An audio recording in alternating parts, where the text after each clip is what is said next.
Hello everyone, welcome to my channel. So today we are going to learn about a great personality, Dr. B R Ambedkar. So this is a chapter written by Sri R Venkataraman. He served as the 8th President of India from 1987 to 1992. He has described about this great personality, Dr. B R Ambedkar. We all know him very well for being a political leader who drafted the Constitution of India. Through this lesson, let us try to know him even better.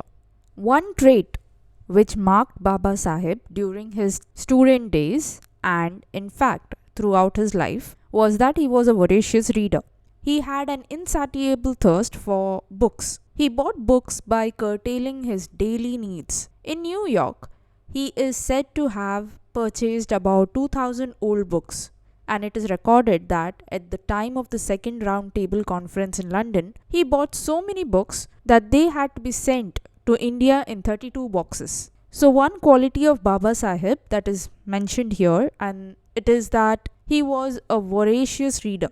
Voracious meaning very eager for knowledge. So his thirst for books was insatiable, meaning that which cannot be satisfied. He loved reading books. It is said that when he was in New York, he had purchased 2000 old books. And it is also said that when he was in London for the second round table conference, he had purchased a huge amount of books that they had to send it to India in 32 boxes. It is important to record here one major influence on Dr. Ambedkar. While in the USA, he was drawn to the 14th Amendment of the Constitution of the USA, which gave freedom to the black Americans. He saw at once the parallel of the situation for the depressed classes in India. On returning home, Babasaheb came to be greatly influenced by the life and work of Mahatma Phule, the votary of a classless society and women's uplift. The need as well as the feasibility of reform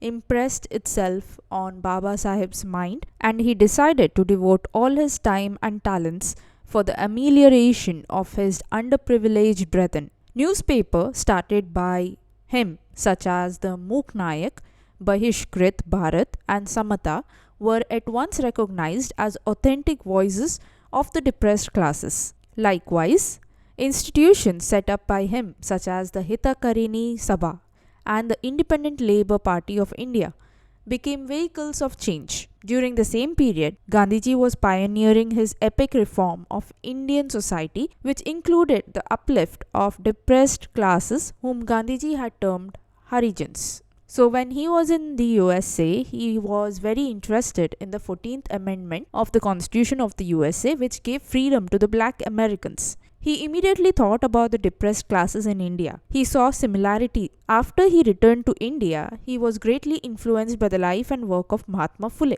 Mahatma Phule was an Indian social activist, businessman, anti-caste, social reformer, and writer from Maharashtra. His work extended to many fields, including eradication of untouchability and the caste system, and for his efforts in educating women and oppressed caste people. So Babasaheb was very impressed by this, and he started dedicating his time and talents for the amelioration, that is, making something better for the underprivileged brothers. He started newspapers named as Mook Nayak, Bahishkrit Bharat, and Samata. They spoke about the conditions of the depressed classes, so it became their voices. He also set up institutions like Hitakarini Sabha and the Independent Labour Party of India. At the same time, Gandhiji was also working on the upliftment of the depressed classes who he had termed as Harijans. Babasaheb was elected to the Bombay Legislative Assembly in the elections under the Constitution of India Act 1935. Babasaheb made effective contributions to the debates in the assembly on a variety of subjects.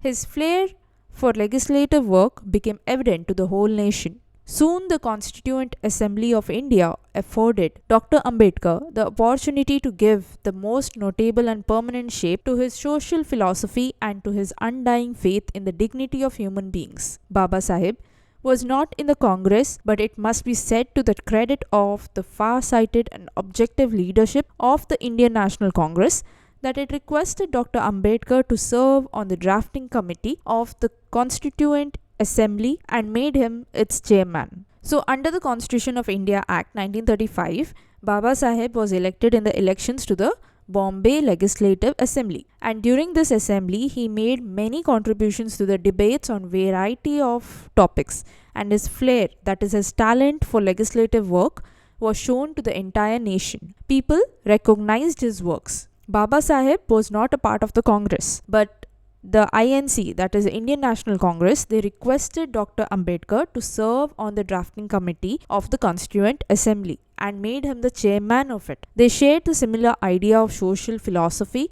and faith in the dignity of human beings, also had a strong objective leadership. As chairman of the drafting committee, Dr. Ambedkar anticipated every conceivable requirement of the new polity. Drawing from the examples and experience of other nations and the distinctive needs of our own society, he raised brick by brick the magnificent edifice which now stands as the fundamental rights in the Constitution of India. There were, of course, other luminaries on the committee like Alladi Krishnaswamy Iyer, K.M. Munshi, and N. Gopalaswamy Iyengar, who also made vital contributions to the process of constitution making. But if there is one person who will be remembered as the pilot of the various provisions of the Indian Constitution, it will surely be Dr. Ambedkar. It devolved on Dr. Ambedkar to explain to the assembly, with a combination of tact and frankness and utmost patience, the meaning and scope of the different provisions of the draft constitution. He had the rare gift of unraveling the most complicated legal concepts in a language which the layman understood.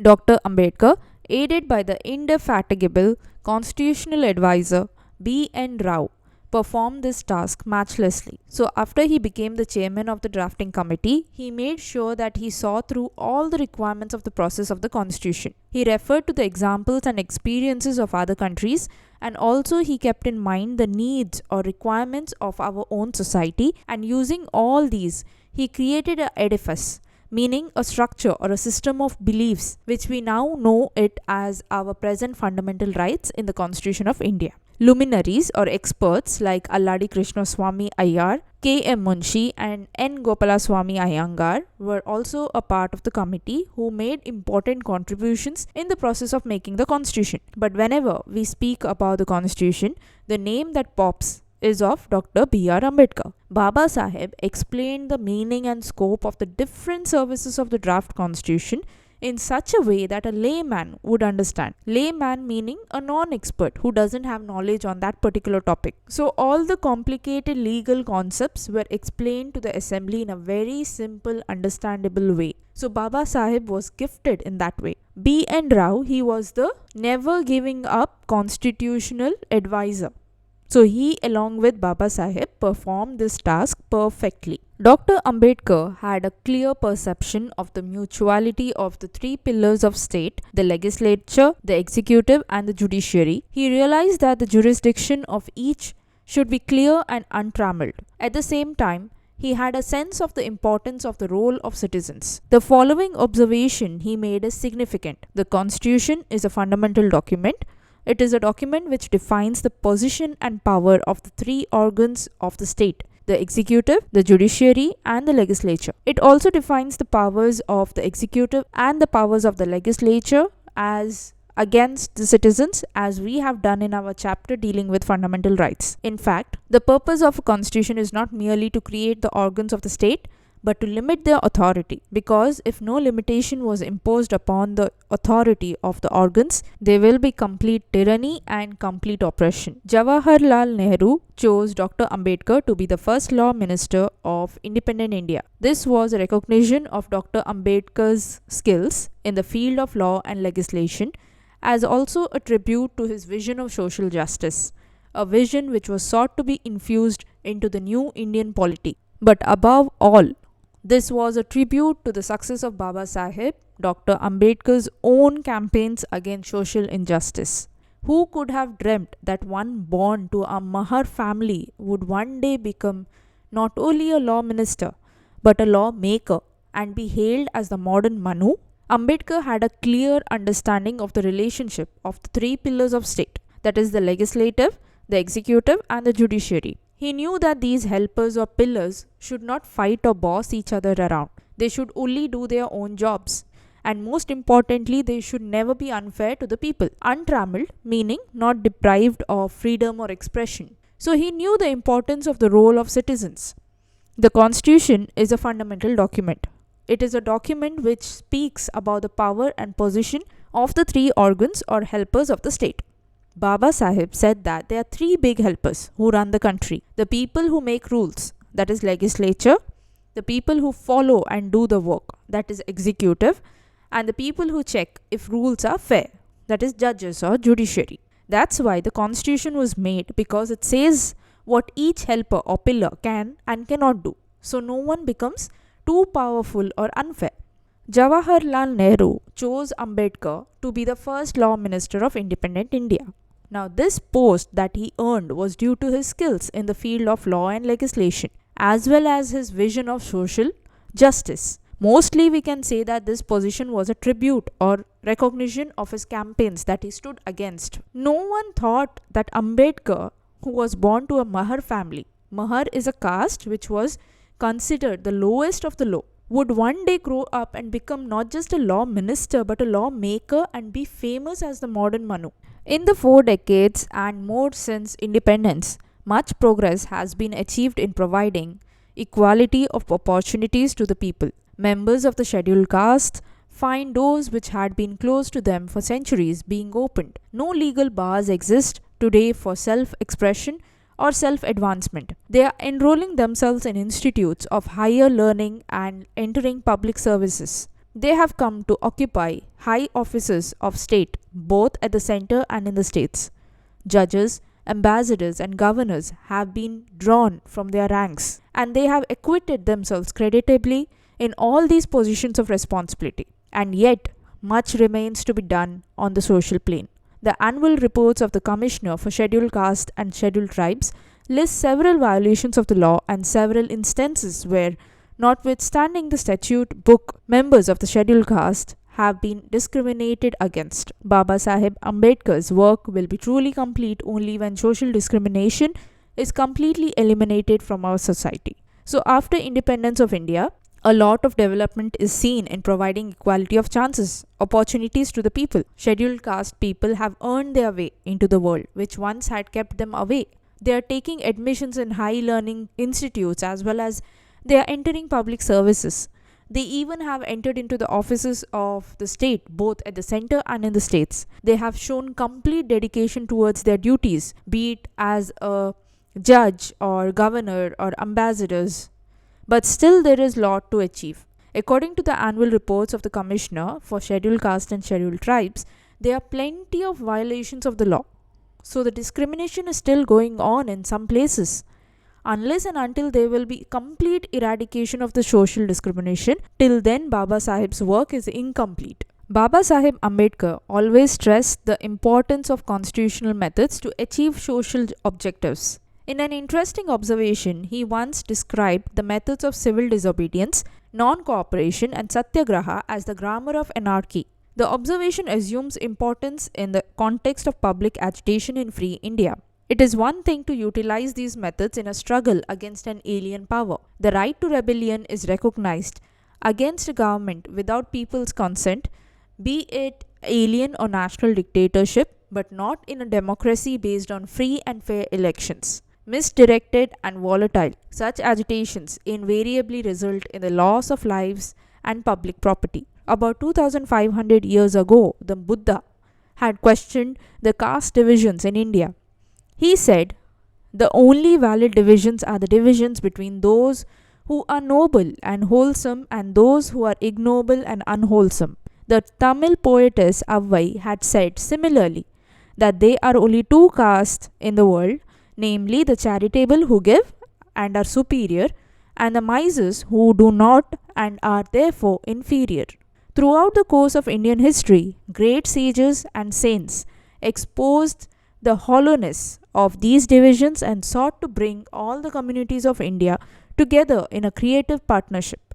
But caste, by virtue of its power structure, showed itself to be firmly entrenched. So he always gave importance to the constitutional methods to fix the problems of the society and make it a better place. The tools like voting, talking to our leaders, having peaceful debates in the parliament, and going to the courts if a law is unfair. He said these are the right ways for people in a democracy to make changes. He described the methods of civil disobedience, that is, refusing to follow a law peacefully, non cooperation, meaning refusing to work with the government, and satyagraha, peaceful resistance, as the grammar of anarchy. Anarchy meaning disorder, chaos, or a state where nobody follows any rules. He meant that these methods could lead to chaos or disturbance in a free country. This was okay when the Britishers were ruling, but now in free India, we choose our own government through elections. When you already have the power to change the government every few years by voting, using these extreme protest methods is like trying to use a hammer to open the door when you already have the key, that is the constitution. He warned that such protests can go too far. It can be misdirected, meaning they get off track, and volatile, meaning they can quickly become violent and uncontrolled. Due to this, there may be loss of innocent lives and damage to the public property. Buddha had also questioned about the caste divisions in India. He said that there are only two important ways to divide people, and it has nothing to do with their birth: the noble and wholesome. These are the good people who are kind, honest, and helpful. The ignoble and unwholesome, these are the not so good people who are selfish, mean, and cause trouble. A Tamil poetess named Avvai had a similar idea. She said there are only two real groups of people in the world: the charitable, people who give and are kind, so these are superior ones, and the misers, people who are selfish, do not give and only think of themselves. These are the inferior ones. The passage says that throughout history, lots of other wise teachers and saints kept saying the same thing: these caste divisions are hollow, empty, and meaningless. They all tried very hard to get all the communities in India to work together like one big team, but the caste system was like a very stubborn old tree with deep, strong roots because of its power structure, meaning the way it gave some groups a lot of power and other groups very little. It was firmly entrenched, stuck very deeply and strongly. Even the wise people thought that it was wrong, it was very hard to get rid of it completely. Under the policy of divide and rule, the British rulers exaggerated caste distinctions and divided the people of India further to strengthen their hegemony over us. It was given to two great Indians of our time, Mahatma Gandhi and Dr. Babasaheb Ambedkar, to repudiate caste and to proclaim the oneness of the Hindu community. Gandhiji did so by reminding the higher caste of their duty towards the depressed classes. Babasaheb Ambedkar did the same by reminding them of their inherent rights to equality with a higher and more powerful caste. One stressed the duties, the other stressed the rights. Together, they brought about a veritable revolution in social thought. When Babasaheb passed away in December 1956, Jawaharlal Nehru made a moving reference in the Lok Sabha. Describing Babasaheb as a symbol of revolt, he said, "I have no doubt that whether we agreed with him or not in many matters, that perseverance, that persistence, and that, if I may use the word, sometimes virulence of his opposition to all this, did keep the people's mind awake and did not allow them to become complacent about matters which could not be forgotten, and helped in rousing up those groups in our country which had suffered for so long in the past. It is therefore sad that such a prominent champion of the oppressed and depressed in India, and one who took such an important part in our activities, has passed away. There can be no doubt that the day is not far off when Babasaheb Ambedkar's dream of Samata will become a reality." So the British rulers who were in charge of India a long time ago didn't want the Indian people to be strong together. So they had a plan, and it was called divide and rule. Divide, they took the different groups of people in India, especially the different caste, social groups people were born into, and made the differences between them seem much bigger than they really were. And rule, by making people focus on their differences and argue with each other, the British made sure the people of India couldn't unite to kick them out. This made it easier for the British to stay in power, their hegemony. Two amazing leaders stood up against this division and the unfairness of the caste system. that was Mahatma Gandhi and Dr. Ambedkar. They both worked to make all Hindus feel like one community. Gandhi's way was, Gandhi told the people in the higher, more powerful caste that it was their duty to treat everyone fairly and kindly, especially those in the depressed classes, the groups that had been treated badly for a long time. He stressed that being a good person meant helping those who were less fortunate. Ambedkar's way was, he told the people in the depressed classes that they had an inherent right, a right they were born with, to be treated completely equally with the higher castes. He stressed that they deserve to be strong and stand up for themselves. They both had different ways of talking about it, one focusing on duty and the other on rights. But together, they caused a huge, peaceful change in how people thought about each other. That's the veritable revolution in social thought. So when Dr. Ambedkar died in 1956, the Prime Minister at that time, it was Jawaharlal Nehru, he gave a speech. He called Ambedkar a symbol of revolt, meaning he was a champion of fighting against what was wrong and unfair. Nehru said that even if people didn't always agree with Dr. Ambedkar, his strong and passionate fight for the people who had suffered for so long kept everyone awake and focused on fixing these huge problems. It is sad to lose such a gem. The paragraph ends by saying that one day Dr. Ambedkar's dream of Samata, which means equality for everyone, will definitely come true. I do hope you have understood this lesson. In case you have any doubts, you can comment below, and don't forget to subscribe to my channel for more videos. Thank you and stay safe.